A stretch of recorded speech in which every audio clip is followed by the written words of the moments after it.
Well, good morning. It is Tuesday, April 30th, and it is the Tuesday of Holy Week. We are gathered for a morning devotion and again using N.T. Wright's book Lent for Everybody, which we're almost done. Today's scripture passage is Mark 14, verses 32 through 52. They came to a place called Gethsemane. "Stay here," said Jesus to his disciples, "while I pray." He took Peter, James, and John with him and became quite overcome and deeply distressed. "My soul is disturbed within me," he said, "right to the point of death. Stay here and keep watch." He went a little further and fell on the ground and prayed that if possible, the moment might pass from him. "Abba, Father," he said, "all things are possible for you. Take this cup away from me, but not what I want, but what you want." He returned and found them sleeping. "Are you asleep, Simon?" he said to Peter. "Couldn't you keep watch for a single hour? Watch and pray so that you won't come into the time of trouble. The spirit is eager, but the body is weak." Once more he went off and prayed, saying the same words. And again when he returned, he found them asleep, because their eyes were very heavy. They had no words to answer him. But the third time he came, and he said to them, "All right, sleep as much as you like now. Have a good rest. The job is done, the time has come, and look, the Son of Man is betrayed into the clutches of sinners. Get up, let's be on our way. Here comes the man who is going to betray me." At once, while he was still speaking, Judas, one of the 12, arrived, accompanied by a crowd with swords and clubs from the chief priests, the legal experts, and the elders. But the betrayer had given them a code. "The one I kiss, that's him. Seize him and take him away." He came up to Jesus at once. "Rabbi," he said, and kissed him. The crowd laid hands on him and seized him. One of the bystanders drew a sword and struck the high priest's servants, cutting off his ear. Then Jesus spoke to them. "Anyone would think," he said, "you'd come after me with a brigade. Fancy needing swords and clubs to arrest me. Day after day I've been teaching in the temple under your noses, and you never laid a finger on me. But the scripture must be fulfilled." Then they all abandoned him and ran off. A young man had followed him wearing a linen tunic over his otherwise naked body. They seized him, and he left the tunic and ran away naked. 2 generations ago, J.B. Phillips, best known for his translation of the New Testament, published a little book called "Your God is Too Small." It was a moving appeal for ordinary Christians to lift up their eyes and imaginations and to realize that God is simply not a therapist concerned with humdrum day-to-day matters of their personal lives and problems, but is the glorious sovereign of heaven and earth. We all need that kind of reminder on a regular basis. But there is perhaps a more subtle point which needs to be made as well. When people start to get to the point about sovereignty, majesty, and glory of the one true God, it is often difficult for them at the same time to glimpse and grasp the real divine greatness which the gospel stories reveal. But if we don't get this point, as well as all the larger ones, we'll fall back once more into the mistake of James and John, celebrating the greatness of God and hoping that some of that greatness will rub off on us in the usual worldly sense. All along in Mark's book, we have seen that Jesus is described as the one who, however surprisingly, is fulfilling the promise of Israel's God will come back to his people at last, rescuing them and filling the world in his glory. Think back to the opening scene. Here is the preparatory message. Here is the voice in the wilderness, and now here is the coming one. My son, my beloved, the one who makes me glad. Somehow already we have to get our heads around what Mark is saying. God's promise that he would come back, but the one who's come is Jesus, and Jesus is hailed by God himself as his beloved son. Mark offers no theory about how this makes sense. The earliest Christians didn't theorize, they worshipped. They remained firmly monotheistic. Jesus wasn't a second God added to the one they'd already got. But somehow they found that worshiping Jesus and worshiping the one whom Jesus called Father went together. We might, as I say, just about be getting our heads on our hearts around this. But the scene we now witness strains that picture in a strange new way. It offers a whole new dimension of the word God itself.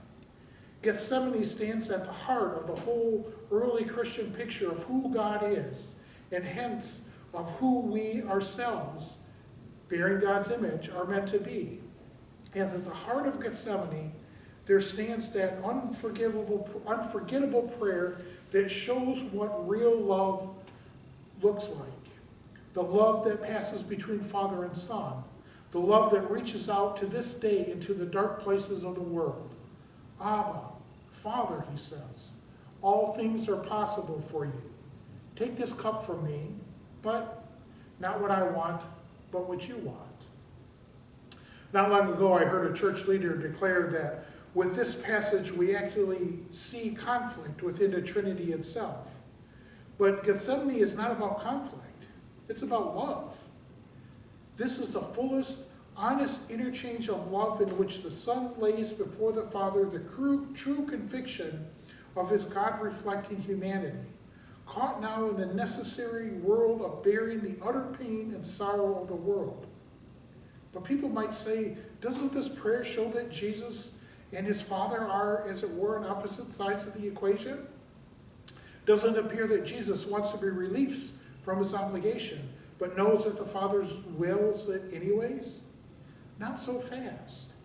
What Jesus' prayer shows is the proper, right, and natural reaction of any human being, and particularly the human being who completely reflected the life-giving God to the dark forces of corruption and death. It shows that as Jesus went to the cross, he was not doing this out of distorted death wish, a kind of crazy suicide mission. He continued, as one would expect from a life-restoring Son of the life-giving Father, to resist death with every fiber of his being. His very prayer to be rescued from it displays not a resistance to the Father's will, but a resistance to the forces of evil which result in death. There is no conflict here, only the deepest affirmation of the Father's will in all of its aspects. And now we ask again, is your God this big? Big enough to come and take on the forces of evil and death by dying under their weight and power? There's a hymn which has a verse beginning, Jesus is Lord, yet from his throne eternal, in flesh he came to die in shame on Calvary's tree. There is one word there that is wrong. It shouldn't be yet. It should be so.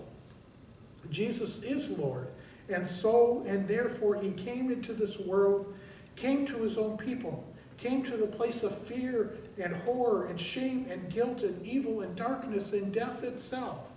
He came out of love. Love for the Father, love for the world.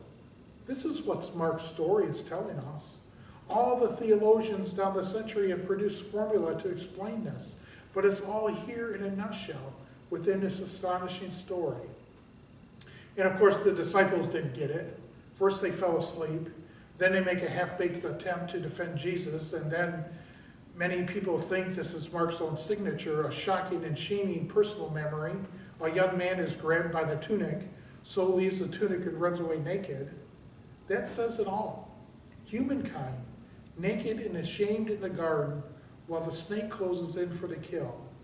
The Son of Man has arrived at the place where the problem began, to take its full force upon himself. And so just to summarize really quickly, what Dr. Wright is saying is very simply this scene in the garden, that prayer that Jesus prays, to take this cup away from me, but yet not my will but yours, is an actual prayer of love to God. It shows how much God loved Jesus, how much Jesus loved God, and how much God loved this world, that he loved us so much to send us only Son here so that we can be rescued from death.